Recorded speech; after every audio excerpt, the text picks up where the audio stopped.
Everyone, race classes के YouTube channel पे आपका स्वागत है। जैसा कि आपको पता है, हम लोग लाइब्रेरी साइंस का क्लास कर रहे थे। उसमें हमने कल कमीशन और कमेटी को पढ़ा था। कल हमने लगभग 38 कमेटी को पढ़ा है। तो उम्मीद करते हैं आप वो लेक्चर देख लिए होंगे। आज जो हमारा टॉपिक है ना, बहुत ही इम्पोर्टेंट टॉपिक है। ये हमारे जीवन से जुड़ा हुआ भी टॉपिक है। तो हम इस टॉपिक को क्या बोलते हैं, इसका क्या नाम है, वो मैं बताता हूँ। ये हमारा टॉपिक बहुत इंपॉर्टेंट है, उसको हम बोलते हैं आईपीआर। हम आज क्या पढ़ने वाले हैं? आईपीआर। तो सबसे पहला जो सवाल आपके एग्जाम में बन जाएगा ना, आईपीआर का फुल फॉर्म क्या है? आईपीआर, आईपीआर, ठीक है। आईपीआर का फुल फॉर्म है इंटेलेक्चुअल प्रॉपर्टी राइट्स। इसको हिंदी में बोलते हैं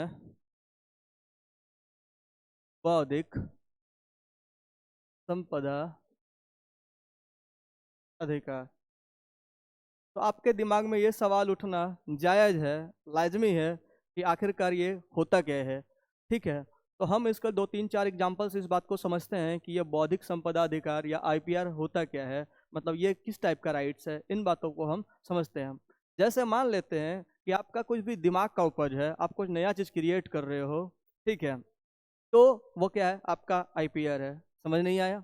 चलिए फिर से बताता हूँ।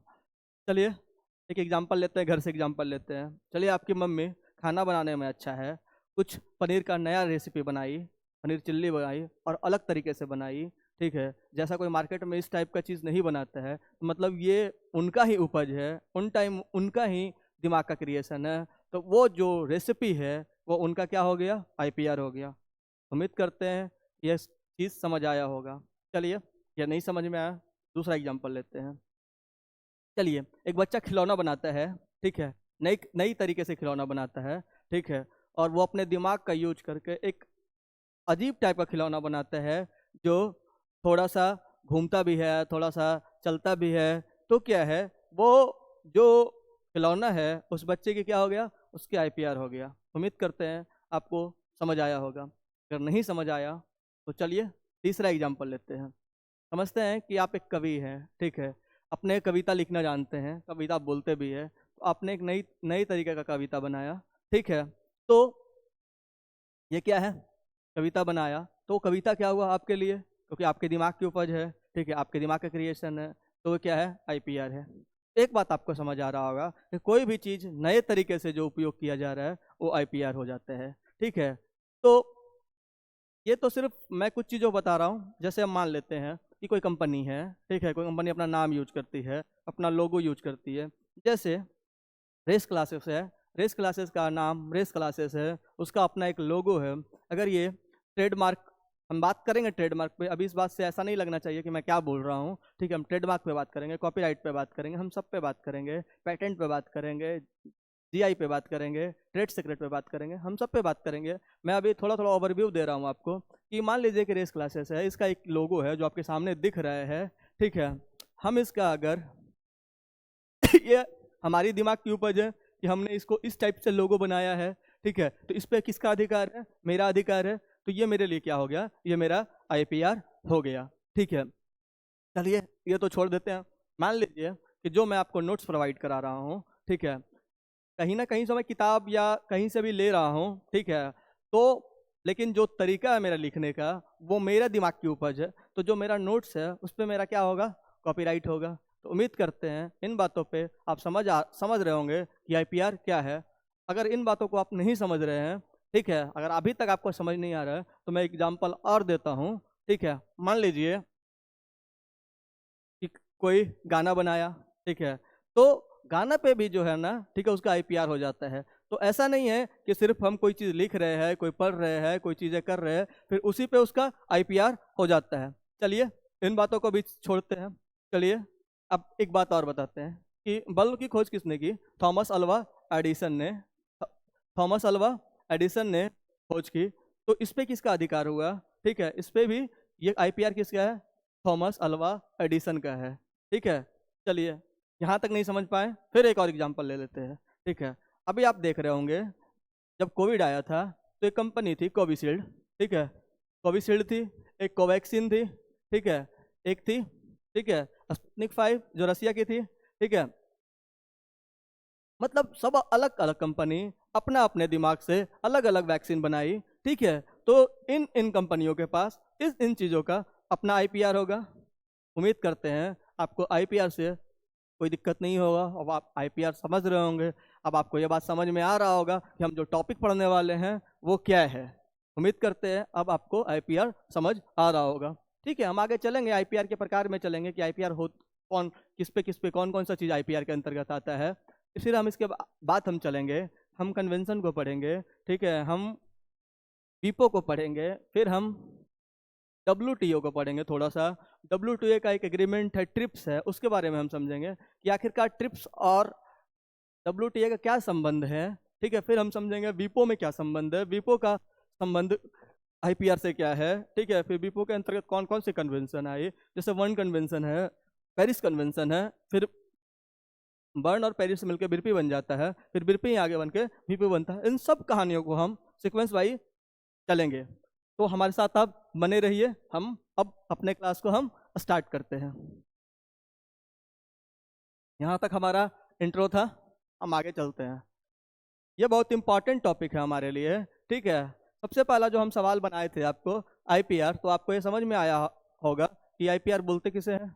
अब तो बता दीजिएगा आईपीआर किसे बोलते हैं। हमने फर्स्ट स्लाइड में ये बात को बताया था। इसका फुल फॉर्म है हिंदी में बौद्धिक संपदा अधिकार, इंग्लिश में है इंटेलेक्चुअल प्रॉपर्टी राइट्स। अब आइए इसका टेक्निकल डिफिनेशन से समझते हैं। मैं तो आपको आसान भाषा में समझाया, अब मैं आपको टेक्निकल डिफिनेशन में बताता हूँ।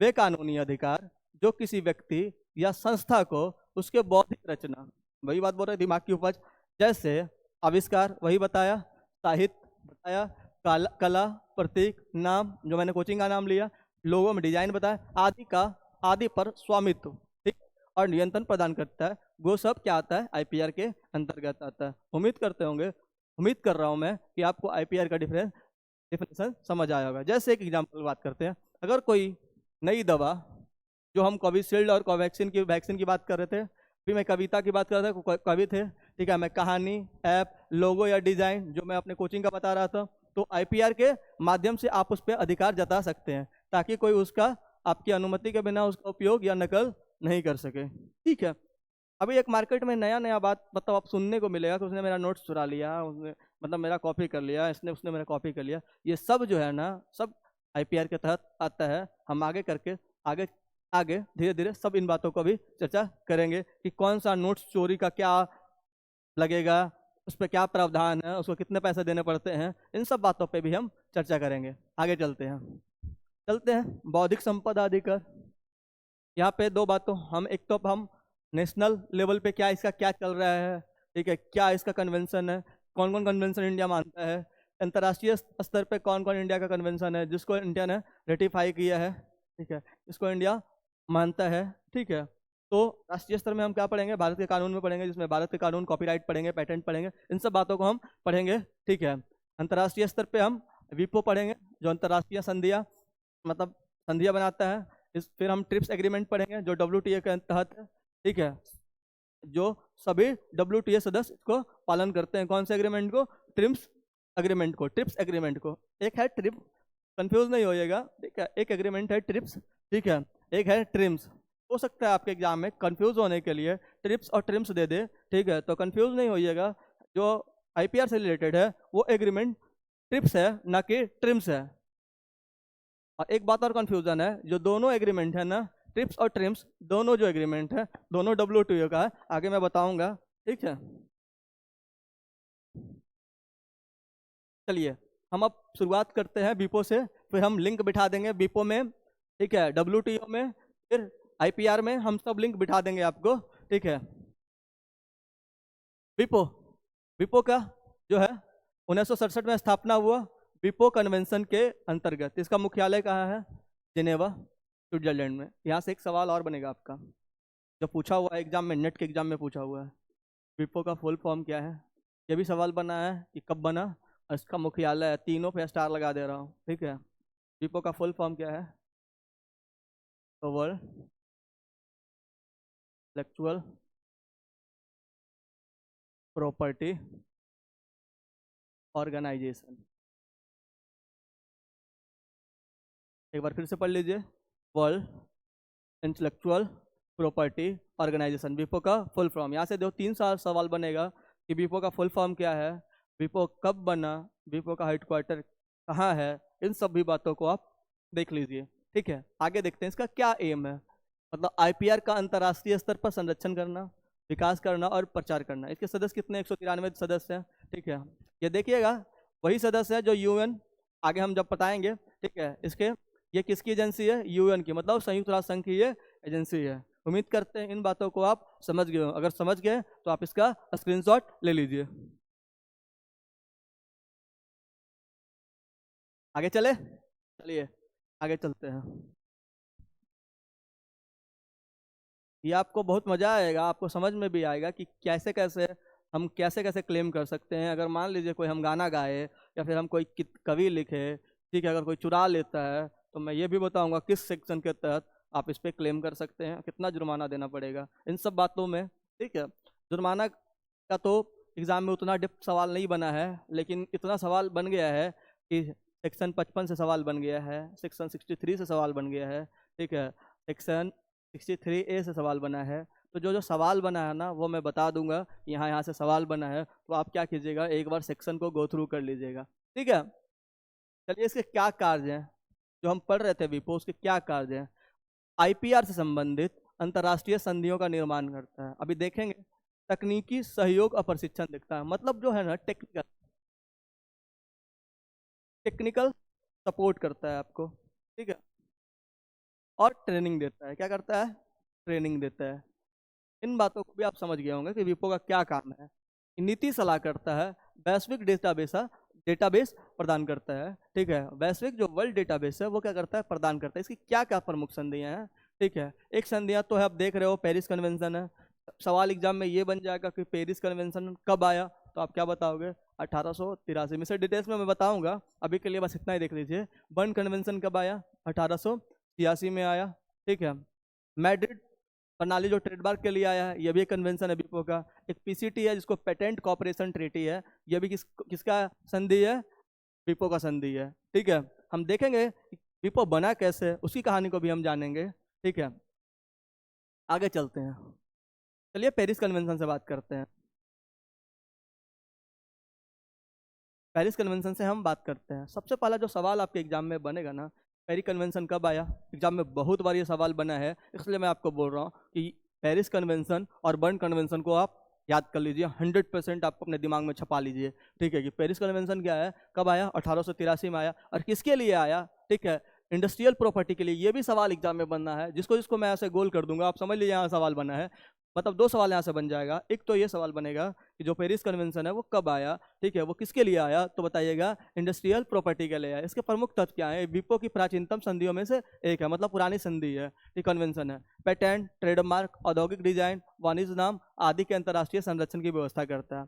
एक वर्ड आया नेशनल ट्रीटमेंट, ये क्या है, इन बातों को भी समझते हैं। नेशनल ट्रीटमेंट का जो सिद्धांत लागू होता है, यानी अन्य सदस्य, जैसे जो विपो के जो सदस्य हैं वो भी मानेंगे, वही बात ये बताएगा, यानी अन्य सदस्य के नागरिकों को, स्थानीय नागरिकों जैसा ही संरक्षण मिलेगा। मतलब जैसे ये बात ये बताना चाह रहा है कि नेशनल ट्रीटमेंट का मतलब ये होता है कि यानी अन्य सदस्य के नागरिकों को भी स्थानीय नागरिकों जैसे कि संरक्षण मिलेगा। अगला है right of property priority. Right of priority, एक देश में आवेदन करने पर अन्य देशों में उस तारीख से मान्यता हो जाएगा। जैसे मैं आप बता रहा हूँ, जैसे आपने किसी चीज़ के लिए आईपीआर फाइल किया, ठीक है, चाहे कॉपीराइट के लिए, चाहे पेटेंट के लिए, किसी के लिए फाइल किया, अगर मान लीजिए आप किसी भी देश में आपसे फाइल करते हो, अगर वो संधि को मानता है, विपो को मानता है, विपो का सदस्य है, तो ऑटोमेटिकली उसी दिन से सभी कंट्री में वो लागू हो जाएगा। जैसे मैं उदाहरण की तरह बात करता हूँ, मान लिया कि मैं कुछ यूनिक बनाया, ठीक है, और यूनिक बनाया, मैं इंडिया में रहता हूँ, ठीक है, और मैंने इसे पेटेंट फाइल कर दिया, मतलब किसी चीज़ का मैं पेटेंट फाइल कर दिया, ठीक है। तो मान लीजिए कि विपो के बहुत सारे देश सदस्य हैं, तो मान लीजिए 20 तारीख को मैंने ये पेटेंट फाइल किया और 20 तारीख से मुझे मिल भी गया पेटेंट, ठीक है।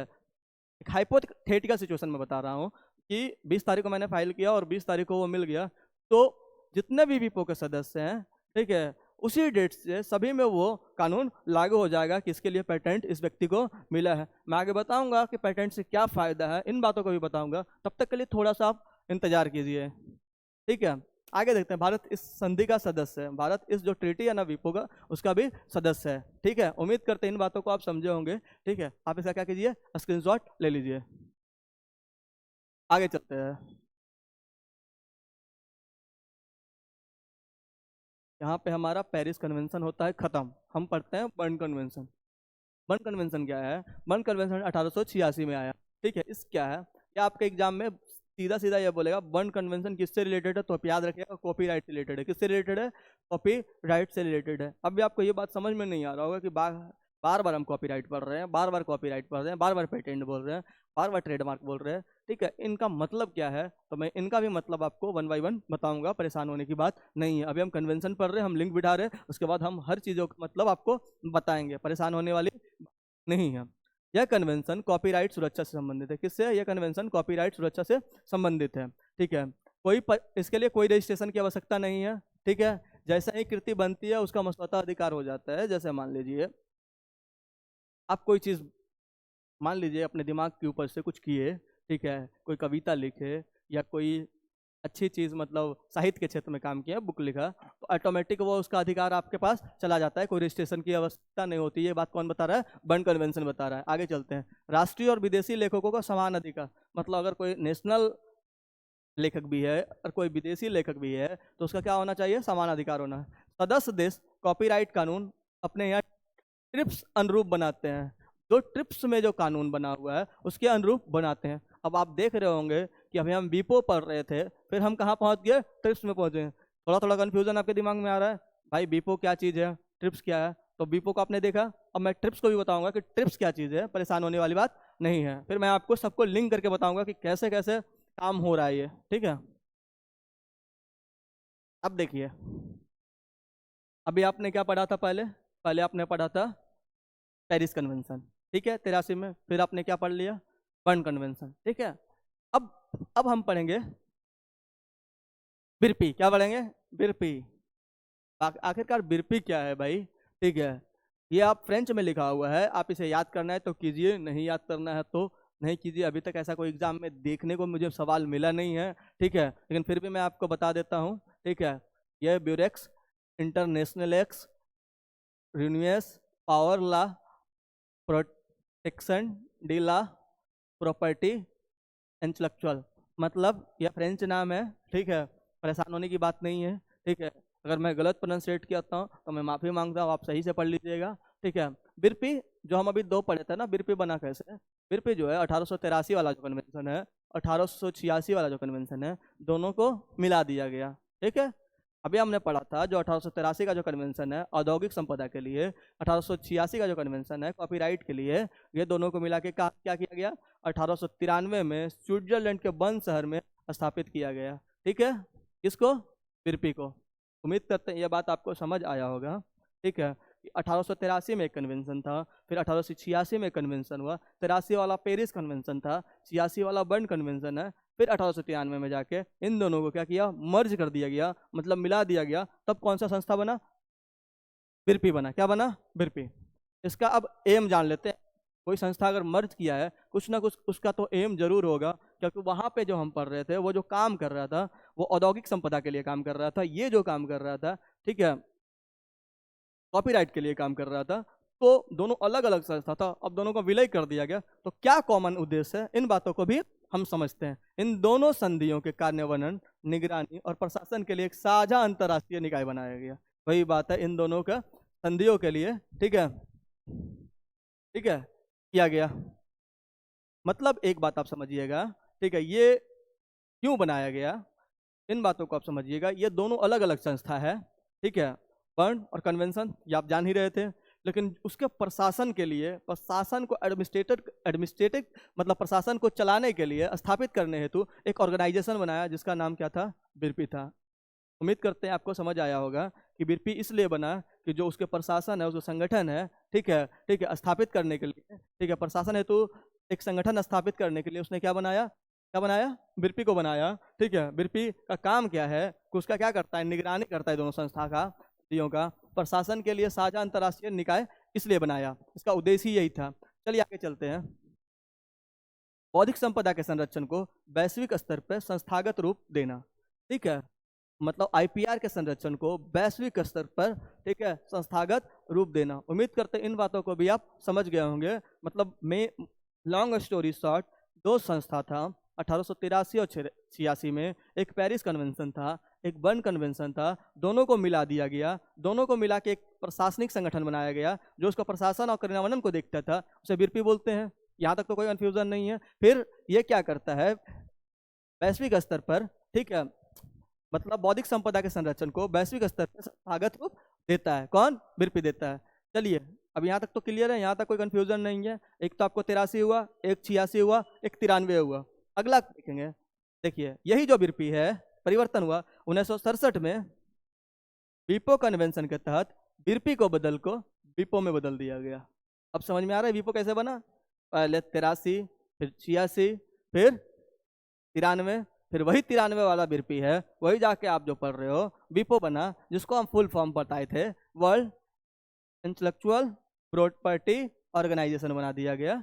यहाँ तक आपको उम्मीद करते हैं बात समझ आया होगा, अब कहानी भी समझ चुके होंगे। अगला देखते हैं, 1974 में विपो को संयुक्त राष्ट्र की एक विशेष एजेंसी के रूप में दर्जा मिल गया। जो मैं आपको बताया था कि एक एजेंसी है, तो ये एजेंसी कब बना, ठीक है, वो 1974 है। उम्मीद करते हैं यहाँ तक आप कहानी को समझ गए होंगे। अगर आप समझ गए तो क्या कीजिए, स्क्रीनशॉट ले लीजिए। आगे चले, चलिए आगे चलते हैं। अगला है, हमने दो कन्वेंशन पढ़ा, तीसरा कन्वेंशन है मैड्रिड। ये किस लिए आया था? Madrid system for international registration trademark, ये ट्रेडमार्क के लिए आया था, ठीक है। इसका क्या है, यह प्रणाली एकल आवेदन से कई देशों में ट्रेडमार्क पंजीकरण की सुविधा देता है। मतलब एक बार आवेदन कीजिए और कई देशों में आपको क्या मिलेगा, सुविधा मिलेगा रजिस्ट्रेशन की। ये दो समझौतों से मिला, एक मैड्रिड एग्रीमेंट, एक है मैड्रिड प्रोटोकॉल।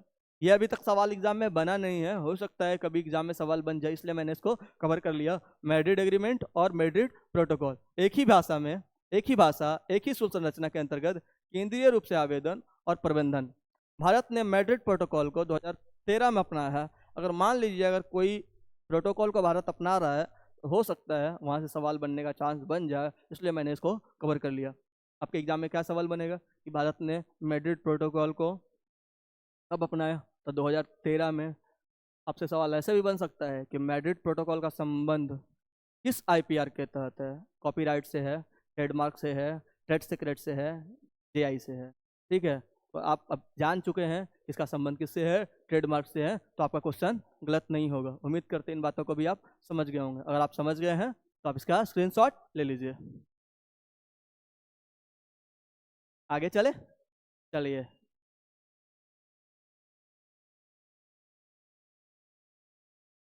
अगला है पीसीटी। पीसीटी क्या है?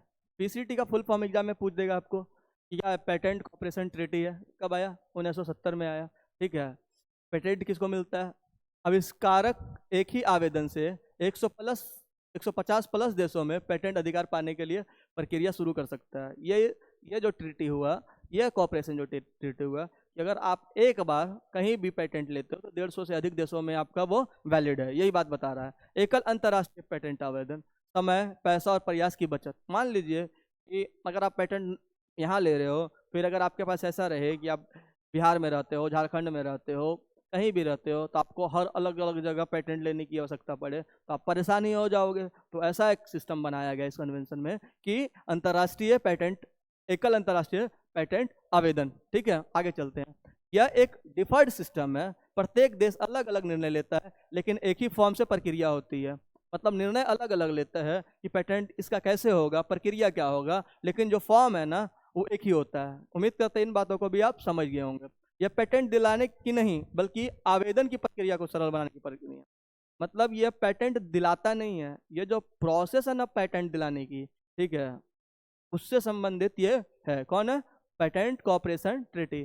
भारत भी पीसीटी का सदस्य है। जब भारत सदस्य है, जिसका जिसका भारत सदस्य है, चाहे आप पॉलिटी पढ़ रहे हो, चाहे आप कोई भी कन्वेंशन पढ़ रहे हो, इन्वायरमेंट में पढ़ रहे हो, ठीक है, तो जिसका जिसका भारत सदस्य रहेगा, सबसे सवाल बनता है। तो लाइब्रेरी साइंस में भी ऐसा उम्मीद कर सकते हैं कि भारत पीसीटी का सदस्य है, भारत मैड्रिड प्रोटोकॉल का संबंध मतलब सदस्य है, तो वहां से भी सवाल बन सकता है। आगे चलते हैं। अगला है WTO। हम विपो पढ़े, अब हम पढ़ेंगे WTO। WTO कब बना? 1995 में। कब बना? 1995 में। आप देखेंगे ना, ठीक है, एक सवाल आपके एग्जाम में यूजीसी नेट के 2020 में पूछा हुआ था, ठीक है, मार्केस संधि से, ठीक है, मार्केस संधि से, ठीक है, तो कंफ्यूज नहीं होइएगा, ठीक है। मार्केस समझौता 1994 में जो हुआ ना, उससे WTO बना। क्या बना? WTO बना। ये मार्केस संधि नहीं है जो आपके एग्जाम में आया था। वो मार्केस संधि जो है वो नेत्रहीनों से संबंधित था। उन बातों को भी हम डिस्कस करेंगे, इसलिए मैं आपको यहाँ पे हिंट कर रहा हूँ कि यह मार्केस संधि जो आपके एग्जाम में जो 2020 के नेट के पेपर में आया था वो नहीं है, ठीक है। ये कंफ्यूजन नहीं रहे आपके मन में, दिमाग में, कि आप कैसे सोच सकते हैं कि ये मार्केस संधि है, ठीक है। मतलब मैं लॉन्ग स्टोरी शॉर्ट ये बताना चाह रहा हूँ कि एग्जाम में आप कहीं कंफ्यूज ना हो जाए कि हमने तो पढ़ा कि WTO मार्केस संधि से बना है, ये सवाल मार्केस संधि से है, मार्केस समझौता से है, ठीक है, मार्केस समझौता से है, और वहाँ पे क्या है? मार्केस संधि है। तो दो अलग अलग बात है। 1994 वाला अलग है, जो 13 वाला पढ़ोगे वो अलग है। मैं उसको भी स्लाइड में लिया हूँ, तो अभी उसके लिए परेशान नहीं हुई। अभी जो है ये WTO को बनाने वाली स्थापना के लिए मार्केस समझौता है, ठीक है। तो WTO की स्थापना में मार्केस समझौता 1993 के अंतर्गत हुई। इसका स्थान क्या है? जनेवा में, स्विट्जरलैंड में। कब बना? 1 जनवरी 1995 में। इसका पुराना नाम क्या है? इसका पुराना नाम गैट है, ठीक है। ये जाने की जरूरत आपको नहीं है, फिर भी मैं आपको बता दे रहा हूँ, ठीक है। ये काम क्या करता है? मतलब मैं आपको मोटा मोटी बताता हूँ ये संस्था काम क्या करती है, कि विश्व भर में व्यापार कैसे चले, स्मूथली व्यापार कैसे चले, इस पे ये काम करता है कि कहीं ऐसा नहीं हो। जैसे मैं छोटा एग्जांपल बता देता हूँ, ठीक है। कुछ ऐसा होते हैं, एंटी डंपिंग ड्यूटी लगाते हैं, काउंटरवेलिंग ड्यूटी लगा देते हैं, जिससे क्या होता है कि मार्केट डंप कर दिया जाता है, मतलब कहीं भी सामान डंप कर दिया जाता है, वहाँ का रेट डाउन कर दिया जाता है, ठीक है। चाइना ऐसा करता है बहुत टाइम पे, वो आपके सिलेबस का नहीं है, ठीक है, क्योंकि वो इकोनॉमिक्स से जुड़ा हुआ टर्म है, जैसे countervailing duty, anti dumping duty. मतलब मैं आपको मोटा मोटी बता रहा हूँ कि ये जो WTO संस्था है ना, वो क्या काम करती है कि पूरे जो कंट्री है ना, जितने भी कंट्री हैं जो इसके पार्ट हैं, उसमें व्यापार कैसे चले, स्मूथ व्यापार कैसे चले, कोई एक दूसरे पे डोमिनेट नहीं कर पाए, इन सब बातों पे ये रूल्स रिकॉग्निशन बनाता रहता है। उम्मीद करते हैं आपको WTO का काम थोड़ा थोड़ा समझ आया होगा, ठीक है। ये उद्देश्य में मैं लिख भी दिया हूँ, अंतर्राष्ट्रीय व्यापार को निष्पक्ष, पारदर्शी और नियमबद्ध बनाना। ये बात मैं बता ही रहा था आपको। विवाद समाधान का मंच प्रदान करना, ठीक है। अगर कोई मान लीजिए कि दो कंट्री है, ठीक है, मान लीजिए कि एक कंट्री इंडिया है, एक कंट्री पाकिस्तान है, दोनों को किसी व्यापार में कोई दिक्कत आ रही है, तो कैसे काम होगा, ठीक है, तो कौन सा मैकेनिज्म यूज होगा, तो WTO इस टाइप का भी रूल अपनाता है, ठीक है, इस टाइप का भी रूल बनाता है। हम आगे अभी इसके एग्रीमेंट को पढ़ेंगे, तो वहाँ पे आपको समझ में आएगा किस किस टाइप का ये एग्रीमेंट करता है। सदस्य देशों के बीच व्यापार संबंधी बौद्धिक संपदा अधिकार को भी लागू करता है, जो ट्रिप्स के माध्यम से करता है। अभी हम इसके एग्रीमेंट को जानेंगे, ठीक है। मेनली जो हमारे काम का जो एग्रीमेंट है वो ट्रिप्स है, ठीक है, लेकिन मैंने वो लिख दिया है लिंक बिठाने के लिए कि आखिरकार ट्रिप्स आया कहाँ से, ट्रिप्स है क्या, इसलिए मुझे WTO पढ़ाना पड़ा। ऐसे आपके सिलेबस में WTO था नहीं। मैं ये बताने के लिंक बताने के लिए कि ट्रिप्स क्या है। ट्रिप्स क्या है? एक WTO का एग्रीमेंट है। WTO क्या है? कि विश्व भर में कैसे व्यापार चले उसका स्मूथली काम करने के लिए WTO काम करती है। अब आपको ये बात समझ में आ रहा है WTO ट्रिप्स का क्या संबंध है। WTO का संबंध ट्रिप्स से ऐसे है कि ट्रिप्स जो है WTO का एक एग्रीमेंट है। उम्मीद करते हैं इन बातों को भी आप समझ गए होंगे। आगे चलते हैं, इसका क्या एग्रीमेंट है उन बातों को भी हम डिटेल्स में हम जान लेते हैं। मैं इसको ऊपर ऊपर से बताऊंगा, जो हमारे काम का है वो ये है, ट्रिप्स है, ट्रिप्स है, ठीक है। पहला इसका एग्रीमेंट है गैट्स है, जिसको हम लोग बोलते हैं general agreement on trade in services. जो हम सर्विसेज में ट्रेड करते हैं, ट्रेड इन सर्विसेज करते हैं, उसमें क्या क्या एग्रीमेंट है, क्या क्या रूल्स बनाए गए हैं, वो करता है ट्रिप्स, जो हम जानते हैं। ये भी आपके एग्जाम में पूछेगा ट्रिप्स का फुल फॉर्म क्या है, तो आप इसे लिख लीजिए अपने कॉपी पे, trade related aspects of intellectual property rights. ये आपके एग्जाम में बनेगा, ठीक है। एक उसका एग्रीमेंट है ट्रिम्स है, जिसमें हम लोग ये मेनली इस बात पर नोटिस करता है कि FDI और FPI को कैसे मॉनिटर करें, इन बातों को भी ये देखता है। FDI का मतलब होता है फॉरेन डायरेक्ट इन्वेस्टमेंट, FPI का मतलब है फॉरेन पोर्टफोलियो इन्वेस्टमेंट, ठीक है। ये सब इकोनॉमिक्स का टर्म है, आप मत जानिए, ठीक है। MFA का मतलब होता है मल्टी फाइबर एग्रीमेंट, अब यह समाप्त हो चुका। AOA का मतलब होता है एग्रीमेंट ऑन एग्रीकल्चर। अगला DSU, जो मैं बात कर रहा था कि दो कंट्री के बीच में अगर झगड़ा हो जाए किसी व्यापार के लेके तो कौन सा मैकेनिज्म, कौन सा रूल्स, कौन सा संस्था देखेगा, तो उसके लिए है डिस्प्यूट सेटलमेंट अंडरस्टैंडिंग बनाया है। टीपीआरएम क्या काम करता है, ट्रेड पॉलिसी रिवाइव मैकेनिज्म, जिसको हम लोग टीपीआरएम बोलते हैं। देखिए आपके काम का ये चीज है बस, ट्रिप्स है। कौन सा है, ट्रिप्स है। इन बातों को भी आप नहीं जानोगे तो आपके काम चल जाएगा, क्योंकि मैं इसलिए बता दिया कि मुझे लिंक करना था कि ट्रिप्स कहाँ से आया। ऐसा आपको लगना चाहिए कि हम जान रहे हैं कि ट्रिप्स जो है ये डब्ल्यूटीओ का एक एग्रीमेंट है, जिसके तहत वो क्या काम करता है, वो पूरे वर्ल्ड में जो बौद्धिक संपदा है उसके संरक्षण के लिए वो काम करता है। कौन काम करता है, ट्रिप्स काम करता है। आगे चले, उम्मीद करते हैं अब ट्रिप्स और डब्ल्यूटीओ का संबंध आप समझ गए होंगे। अब हम आते हैं ट्रिप्स के बारे में, ठीक है। Trade related aspects of IPR, ठीक है, इंटेलेक्चुअल प्रॉपर्टी राइट। डब्ल्यूटीए के एनेक्स 1C में शामिल एक प्रमुख समझौता है, ठीक है। देखिए जब हम एनेक्स 1C बात कर रहे हैं ना, ठीक है, इसमें बहुत सारा आर्टिकल दिया हुआ है, ठीक है, उतनी डिटेल्स में जाने की जरूरत नहीं है, ठीक है। ऐसे रहेगा 1 से 5 तक कॉपीराइट के लिए है, इसके लिए पेटेंट के लिए है। इन बातों को आपके एग्जाम से कोई मतलब नहीं है, बस आप ये जान लीजिए कि एनेक्स 1C में एक प्रमुख समझौता है डब्ल्यूटीए का। उद्देश्य इसका क्या है, आईपीआर को वैश्विक मानकों पर लागू करना, मतलब जो वर्ल्ड के स्टैंडर्ड है, ठीक है, उसके मानक पर क्या है उसे लागू कराना। कब से लागू है, 1995 से, जब से डब्ल्यूटीओ बना है। सभी 10 सदस्य देशों के लिए यह बाध्यकारी है, मतलब कंपलसरी है कि इसको मानना ही मानना है, ठीक है। एक बात बताइए मेरे को, ठीक है, जो मान लीजिए कि डब्ल्यूटीओ में कुछ सदस्य नहीं होंगे, वैसे मान लीजिए बहुत सारे कंट्री है, सब तो डब्ल्यूटीओ का सदस्य नहीं है, अगर कोई कंट्री डब्ल्यूटीओ का सदस्य नहीं है, हो सकता है तो वो क्या करेगा, ये नहीं मान सकता है, तो हम आगे देखेंगे कि इसके लिए भी एक अलग कन्वेंशन है कि जो मतलब डब्ल्यूटीओ का नहीं सदस्य बनता है, ठीक है, जो ट्रिप्स का रूल नहीं मानता है, उसके लिए भी अलग कानून बना हुआ है। हम आगे उन बातों को भी देखेंगे, परेशान होने वाली बात नहीं है। आगे चलते हैं। सभी सदस्यों के लिए बाध्यकारी है। इससे पूर्व केवल गैट 1947 में सीमित बौद्धिक संपदा प्रावधान थे। मैं आपको बताया था डब्ल्यूटीओ का पुराना नाम क्या है, गैट था, ठीक है। ये बताना चाह रहा है कि 1947 में जो आईपीआर था उसमें लिमिटेड प्रोविजंस थे, ठीक है, ठीक है, ये यही बात बताना चाह रहा हूँ। उम्मीद करते हैं इन बातों को भी आप समझ गए होंगे। अगर आप इन बातों को समझ गए हैं तो इसको क्या कीजिए, इसका स्क्रीनशॉट ले लीजिए।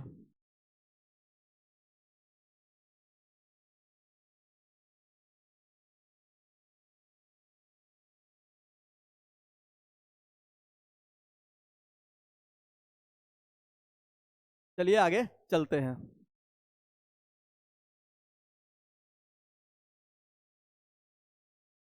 अब समझते हैं भारत में आईपीआर का क्या इतिहास रहा, कैसे कानून बना, क्या कानूनी ढांचा है, इन बातों को भी हम समझते हैं, ठीक है। तो सबसे पहले हम चलते हैं इंडियन कॉपीराइट एक्ट पे।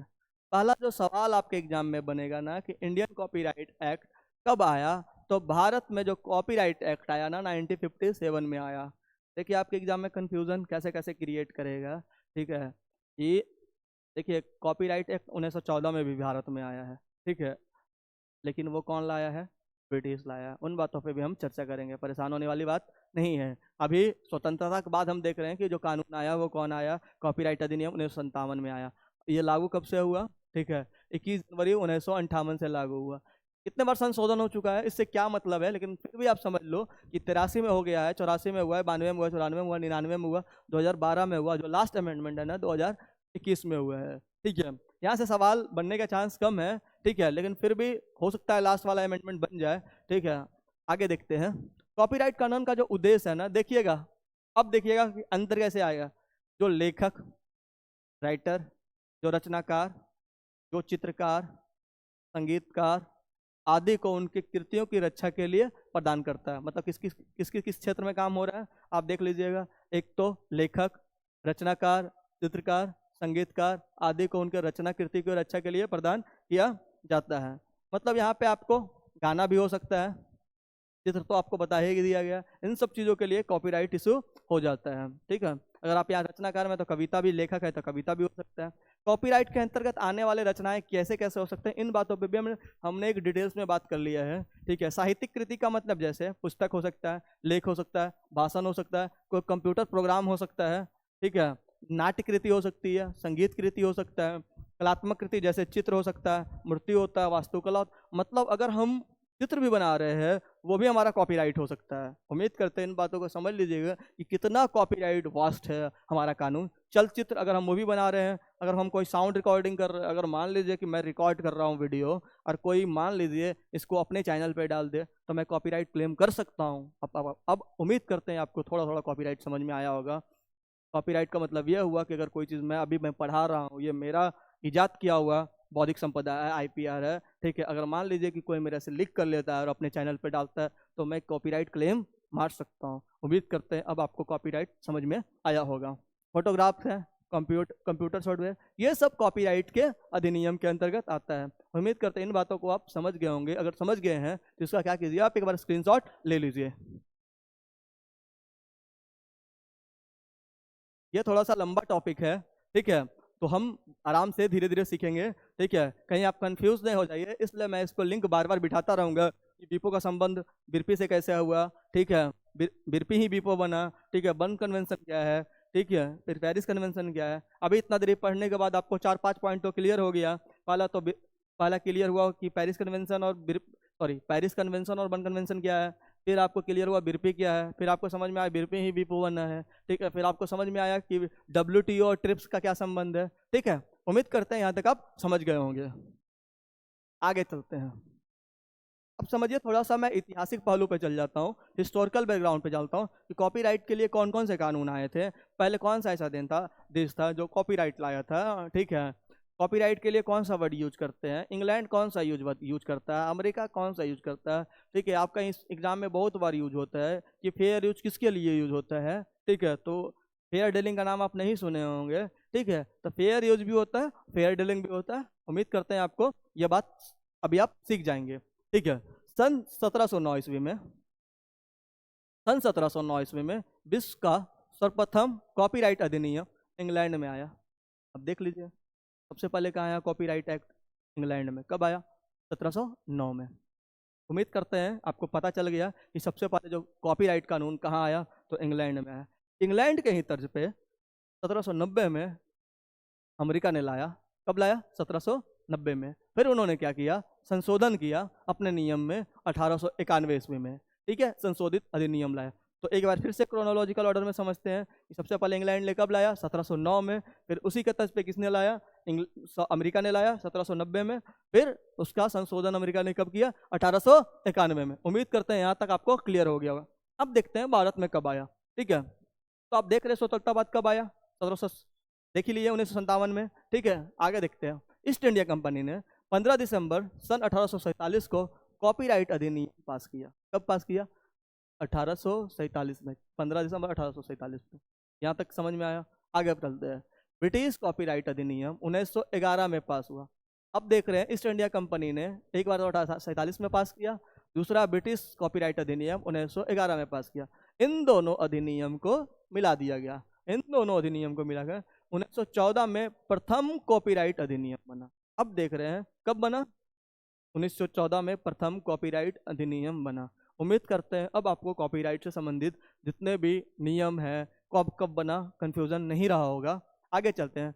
आपको मैं बताया कि स्वतंत्र भारत में 1957 में भारत सरकार द्वारा पारित किया गया। ब्रिटिश सरकार द्वारा कब कब पारित किया वो भी देख लीजिए, 15 दिसंबर 1847 को। फिर 1911 को दो कानून बने, उन दोनों अधिनियम को मिला के कब बनाया गया, 1914 में। यहाँ तक क्लियर है, कोई दिक्कत नहीं है। अब यहाँ से देखते हैं, यहाँ से सवाल बनेगा। थोड़ा सा मैं डिटेल्स में जाऊँगा, ठीक है। आप मेरे साथ बने रहिए, आपको थोड़ा मजा आएगा। आपको ये बात को पता चलेगा इसमें कितने अध्याय हैं, कितने चैप्टर्स हैं। यहाँ से भी सवाल बन जाता है, ठीक है। स्टेटमेंट वाइज सवाल बन जाता है। यूजीसी नेट के में सवाल बना है, ठीक है। ऐसा नहीं है कि मैंने लिख दिया, यहाँ सवाल बना है तो मैंने इसे डिटेल्स में ले जा रहा हूँ, ठीक है।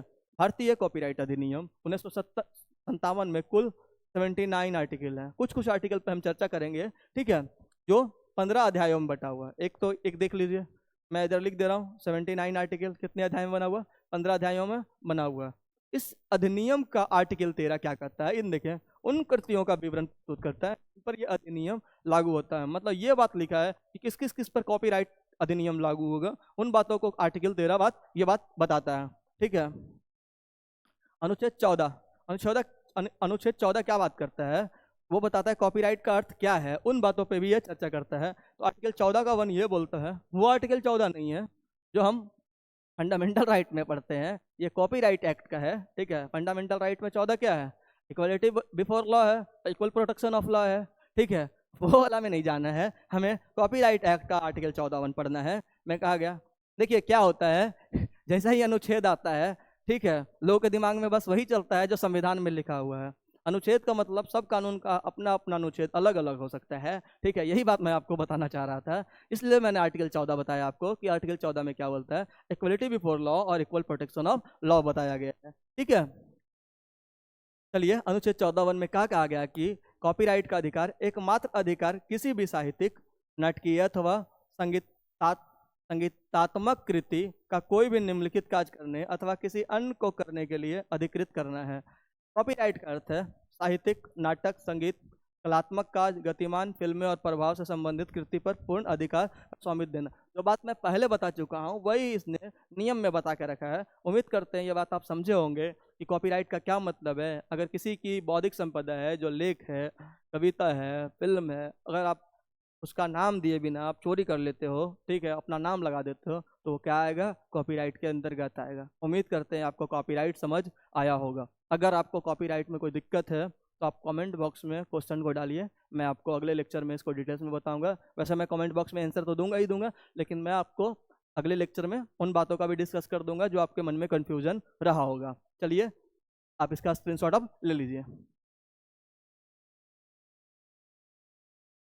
चलिए आगे चलते हैं, अभी हम कॉपीराइट पढ़ रहे हैं। अब लगता है हमारा कॉपीराइट अधिनियम क्या हुआ? समाप्त हुआ नहीं। अभी हम क्या पढ़ेंगे? हम एक्ट को पढ़ेंगे।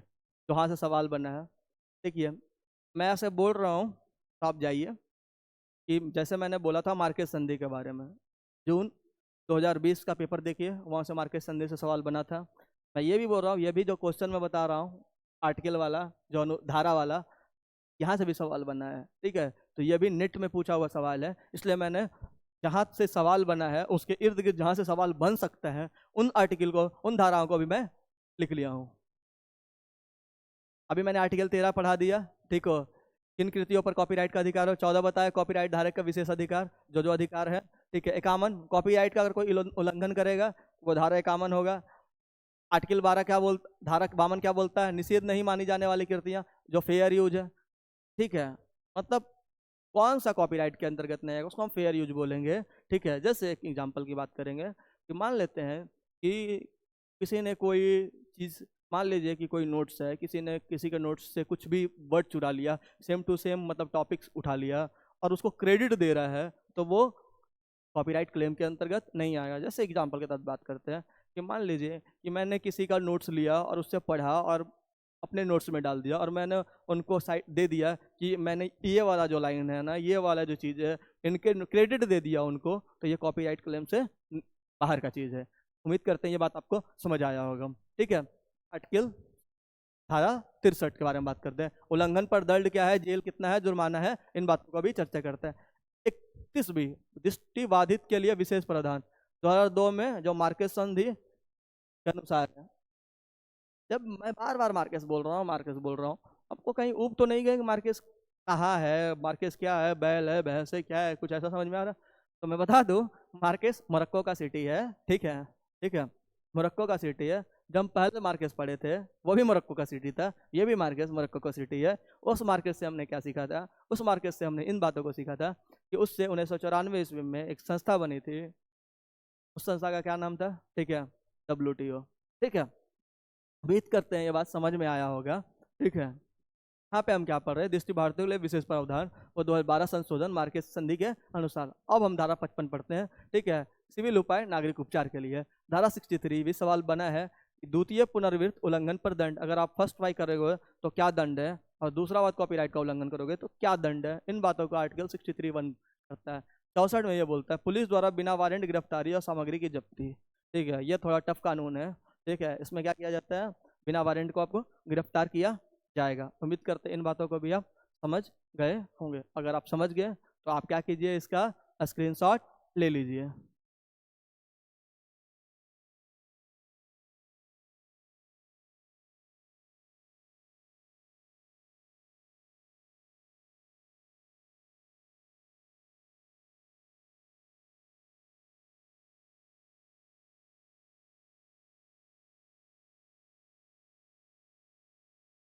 उम्मीद करते हैं इन बातों को भी आप समझ गए होंगे। ठीक है,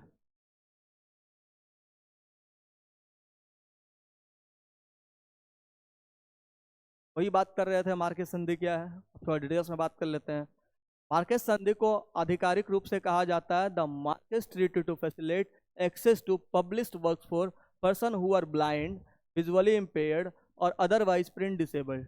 जो ही बात बोल रहे हैं, यह संधि बौद्धिक संपदा संगठन विपो द्वारा 2013 में तैयार की गई थी। यहीं से सवाल बना था यूजीसी नेट 2020 में। तो क्या क्या उद्देश्य है उन बातों को भी हम समझते हैं।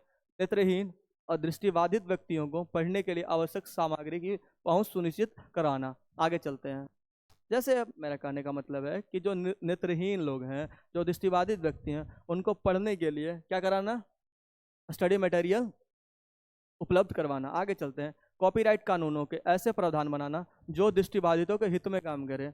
जैसे एग्जाम्पल के तहत बात करें, कोई दृष्टिबाधित है, वो बुक लिख रहा है या बुक उसका अपना है, तो उसके लिए वैसा कानून बनाए कि उसका भी उल्लंघन ना हो सके। आगे चले। मूल प्रकाशकों की अनुमति के बिना ब्रेल, ऑडियो, ई बुक आदि में पुस्तकों को परिवर्तित करने की अनुमति देना। ठीक है, जैसे मान लीजिए कि जैसे मैं मूल प्रकाशक हूँ, मैं किसी को लिख रहा हूँ और ये बुक को ब्रेल में जाना है, तो मूल प्रकाशक से पूछना पड़ेगा। तो इसके लिए इन्होंने ये छूट दे रखा है कि उसके बिना ही, ठीक है, अनुमति के बिना ही आप ब्रेल में कर सकते हो, ऑडियो विजुअल में कर सकते हो। ये कॉपीराइट के बाहर आएगा। आगे चलते हैं। इन विशेष प्रारूपों का अंतर्राष्ट्रीय आदान प्रदान मतलब क्रॉस बॉर्डर एक्सचेंज सरल बनाया। मतलब क्या है, ज्ञान का प्रसार बढ़ाने के लिए इन सब चीज़ों को किया गया था। उम्मीद करते हैं ये बात को अभी आप समझ गए हो। अगर समझ गए तो मैं आगे चलता हूँ।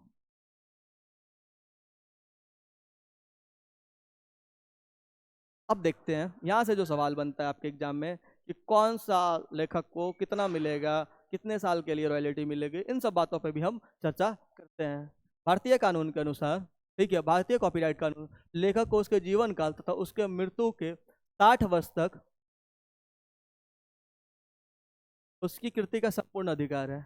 एक बात देख रहे होंगे, उसके मृत्यु के बाद कितने साल का, 60 साल का। ये जो पहला नियम था, ठीक है, जो अभी ये चेंज हुआ है, पहले 50 साल तक था। ठीक है, ये मैं बता देता हूँ, अब ये 60 साल तक है। उधर नहीं रहे इस बात का, मैंने ये दोनों बात बता दिया कि कहीं कहीं 50 लिखा रहेगा तो वो पुराना कानून है। नया कानून में कितने साल है, 60 साल है। इंटरनेशनल कॉपीराइट एक्ट को से उसके जीवन काल के, उसकी मृत्यु के 70 वर्ष, मतलब 60 साल इसमें, 70 साल इंटरनेशनल कॉपीराइट एक्ट में। सुडोनम एक ऑथर के लिए जो किसी और का नाम के नाम लिखा जाता है किसी के बदले, उसके प्रकाशन वर्ष से 60 साल तक उसे मिलता है। ज्वाइंट ऑथर के लिए, ज्वाइंट ऑथर के लिए मैं बता देता हूँ कि मान लीजिए कोई बुक है, दो व्यक्ति लिखे हैं, एक मान लेते हैं यक्स नाम का व्यक्ति है, एक है वाई नाम का व्यक्ति। तो यक्स पहले मर गया, वाई कुछ दिन बाद मरा, मान लीजिए 10 साल बाद मरा।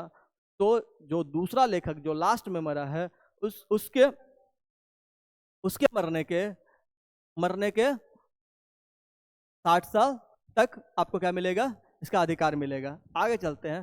फेयर यूज का जो शब्द है, फेयर यूज शब्द का प्रयोग मुख्यतः अमेरिका में किया जाता है। कहाँ यह किया जाता है, अमेरिका में किया जाता है। ब्रिटेन में इसके लिए फेयर डीलिंग शब्द का प्रयोग किया जाता है। हो सकता है आपके एग्जाम में ऐसा सवाल बना दे कि फेयर यूज का प्रयोग कहाँ किया जाता है। पहला सवाल तो ये बन जाता है कि फेयर यूज का जो यूज है वो किसके लिए किया जाता है, कॉपीराइट के लिए किया जाता है। लेकिन ऐसा भी सवाल बन सकता है कि फेयर यूज का प्रयोग कौन से कंट्री के लिए हुआ है और फेयर डीलिंग का प्रयोग कौन सी कंट्री के लिए हुआ है। तो आप अब कंफ्यूज नहीं होइएगा, फेयर यूज अमेरिका के लिए हुआ है, फेयर डीलिंग शब्द का प्रयोग मतलब कॉपीराइट के लिए किसके लिए हुआ है, ब्रिटेन में हुआ है।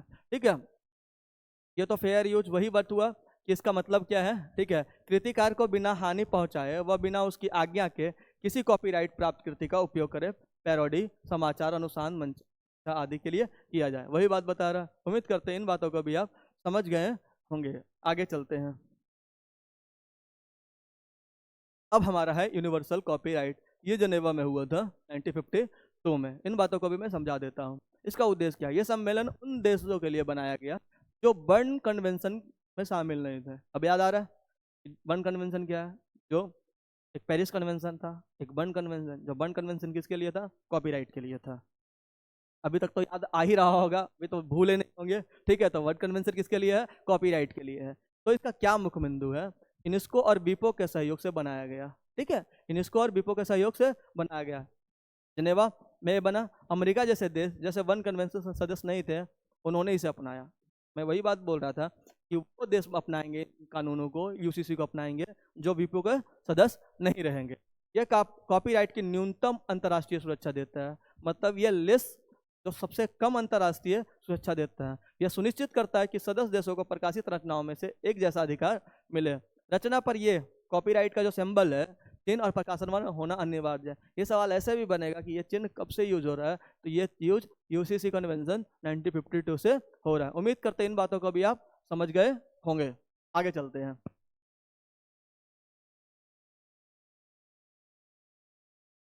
अगला है रोम कन्वेंशन। अगला है रोम कन्वेंशन। अभी हम कन्वेंशन कन्वेंशन ही पढ़ रहे हैं, ठीक है, उसी में हमने कॉपीराइट कानून भी पढ़ लिया। अब कन्वेंशन खत्म होने के बाद हम क्या करेंगे, हम जो ट्रेडमार्क है, डिजाइन एक्ट है, इन सब बातों पे भी चर्चा करेंगे। तो अभी हम क्या पढ़ रहे हैं, रोम कन्वेंशन पढ़ रहे हैं। तो रोम कन्वेंशन में हम क्या पढ़ेंगे, ये सबसे पहले कब आया, 1961 में आया। किस लिए आया, इन बातों को भी देखते हैं। Rome convention for the protection of performers, producers of phonograms and broadcasting on organisation पे ये बात करता है, ठीक है। इसका क्या उद्देश्य है, ठीक है, ये कन्वेंशन परफॉर्मर जो परफॉर्म करने वाले व्यक्ति हैं, ठीक है, ध्वनि रिकॉर्डिंग निर्माता और प्रसारण संगठनों को कॉपीराइट संरक्षण देने के लिए है। मतलब देख रहे हैं ये स्पेसिफिक है किसके किसके लिए, इन सब बातों पे भी स्पेसिफिक है। इसकी मुख्य बिंदु क्या है, इन बातों पे भी हम चर्चा कर लेते हैं। इसका मुख्य बिंदु क्या है, 1961 में रोम में सम्मेलन में संपन्न हुआ। कब हुआ, 1961 में रोम में ये संपन्न हुआ। आगे देखते हैं, ये प्रदर्शनों, ध्वनि रिकॉर्डिंग्स और प्रसारणों को संरक्षित करता है। किसको किसको, प्रदर्शन को, ध्वनि रिकॉर्डिंग्स को और प्रसारणों को क्या करता है, संरक्षण करता है। यह बर्न कन्वेंशन से भिन्न है। किससे है, बर्न कन्वेंशन से भिन्न है, क्योंकि यह लेखक नहीं बल्कि कलाकारों को केंद्र पे रखता है। उसमें हम क्या देखते थे, लेखक को रखता था, इसमें क्या है, कलाकारों को रखता है। आगे चलते हैं। इसमें 50 वर्ष तक का संरक्षण प्रदान किया जाता है। किसमें, रोम कन्वेंशन में कितने सालों तक का संरक्षण प्रदान किया जाता है, 50 वर्षों तक का संरक्षण प्रदान किया जाता है। उम्मीद करते हैं इन बातों को भी आप समझ गए होंगे। अगर समझ गए तो आप इसका क्या कीजिए, स्क्रीनशॉट ले लीजिए।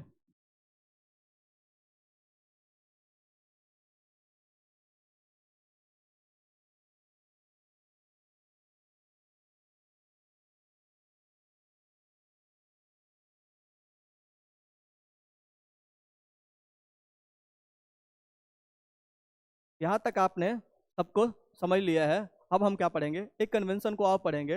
ये ब्रुसेल्स कन्वेंशन है 1974 में, ठीक है। वो कन्वेंशन क्या काम करती है वो मैं ऐसा ही बता देता हूँ। जो ऊपर है ना, ट्रांसमीटर सिग्नल के लिए काम करती है, वो डायरेक्ट वो कॉपीराइट 1974 में आया है, ठीक है। वो मैं वहाँ से क्वेश्चन बना दूंगा आपको, वहाँ पे मैं इसको कवर कर लूंगा, ठीक है। आगे चलते हैं। डिजिटल मिलेनियम कॉपीराइट एक्ट, जिसको हम लोग बोलते हैं DMCA, DMCA, ठीक है, 1998 का कानून है, ठीक है। ये अमेरिका का अधिनियम। ये सवाल यहाँ से बना है कि DMCA जो है कहाँ का कानून है, ये इसका फुल फॉर्म भी एग्जाम में बना है। तो क्या बताएंगे, डिजिटल मिलेनियम कॉपीराइट एक्ट, यह अमेरिका का अधिनियम है, 1998 में पारित हुआ। ये क्या है, इन बातों को भी समझते हैं। डी से जैसे डिजिटल है, ठीक है, तो ये किसके लिए काम करेगा, ये डिजिटल मटेरियल के लिए काम करेगा, डिजिटल कॉपीराइट के लिए काम करेगा। उसका उद्देश्य आपको ये बात पता चल जाएगा। डिजिटल युग में कॉपीराइट का उल्लंघन को रोकना। जैसे मान लीजिए कि कोई व्यक्ति है, ई बुक्स लिखता है, ठीक है, जैसे किंडल आप देख रहे हो अमेजन का है, तो उसमें बहुत सारा बुक्स है। मान लीजिए कोई व्यक्ति ई बुक्स में बुक लिखता है और कोई उसको चुरा के अपना मटेरियल बना लेता है, तो इस पे जो कानून काम करेगा वो डिजिटल मिलेनियम कॉपीराइट एक्ट काम करेगा, ठीक है। डिजिटल युग में ये कहाँ का कानून है, अमेरिका का कानून है, ठीक है। आगे चलते हैं। इंटरनेट ऑन डिजिटल प्लेटफॉर्म पे कॉपीराइट सामग्री की सुरक्षा सुनिश्चित करेगा। कैसे करेगा, जहाँ इंटरनेट पे, अभी वही बात मैं बोल रहा था कि जहाँ जहाँ वेब पे ये होगा वहाँ पे ये मतलब डिजिटल माध्यम में होगा, इसको क्या करेगा, सुरक्षा प्रदान करेगा। जैसे देखते हैं इसका मुख्य बिंदु क्या है, वेबसाइटों को गैर कानूनी सामग्री हटाने का दायित्व। जैसे मान लेते हैं कि आपने कोई चीज़ वेब पे डाला है, इंटरनेट पे डाला है, वहाँ पे कोई आपकी साहित्य को चोरी करता है, तो कौन सा कानून ध्यान देगा, DMC एक्ट काम करेगा। टेक डाउन नोटिस भेजने की व्यवस्था दी गई, इसमें DMC जो कहाँ कानून है, अमेरिका कानून है। डिजिटल लॉग, DRM को तोड़ने को अपराध माना गया। अगला है ये वीपो कॉपीराइट ट्रीटी 1996 का समर्थन करता है, ठीक है। जो आप पढ़ रहे थे वीपो कॉपीराइट ट्रीटी, वीपो कॉपीराइट ट्रीटी 1996 का समर्थन करता है। यूट्यूब जैसे साइट DMCA के अंतर्गत ही कार्य करती है। जो यूट्यूब जैसे अभी मैं बता रहा था कि जहाँ पे अगर आप मेरा कंटेंट पड़ा हुआ है, कोई आदमी इसको क्या करता है, उठा के डाउनलोड करके कहीं और दे देते हैं, अपना साइट में बना लेता है, तो हम कैसे क्या करेंगे? ठीक है, इसका किस कानून के अंतर्गत आएगा? ये डीएमसीए एक्ट के अंतर्गत आया। उम्मीद करते हैं इन बातों को भी आप समझ गए होंगे। आगे चलते हैं, पेटेंट अधिनियम। चलिए पेटेंट पे आज अब बात करते हैं, क्या है पेटेंट? जब कोई व्यक्ति कोई नया आविष्कार करता है, कोई चीज़ का नया इजाद करता है, जैसे मैं बात करता हूँ, अभी मैं बात कर रहा था कोविशील्ड और कोवैक्सिन के बारे में, स्पुतनिक 5 के बारे में।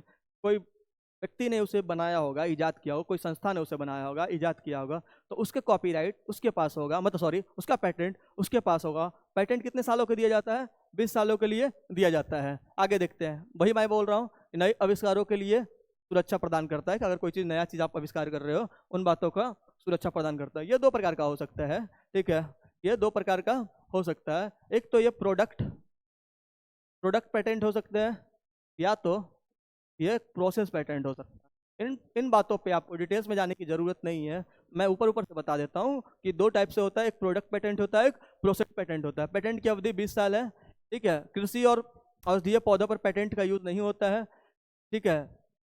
कंपलसरी लाइसेंसिंग की व्यवस्था भी है। पेटेंट का हेडक्वार्टर जो है, ठीक है, वो कलकत्ता में है।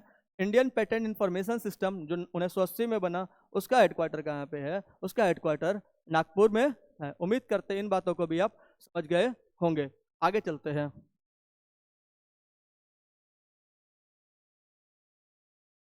ट्रेडमार्क अधिनियम। भारत ट्रेडमार्क अधिनियम, ठीक है।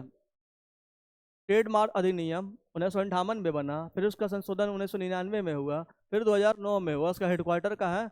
मुंबई में है, ठीक है। जैसे ब्रांड नेम, लोगो, स्लोगन आदि की पहचान और सुरक्षा मैं बता रहा था, जैसे मैं आपको बता रहा हूँ, ठीक है। आप देख रहे थे, एक बार की बात है, जो टाइगर श्रॉफ मतलब जैकी श्रॉफ, सॉरी, टाइगर श्रॉफ के जो फादर है जैकी श्रॉफ, वो बीड़ो के लिए कोर्ट चले गए थे कि भैया ये तो मेरा है, ठीक है। तो क्यों चले गए?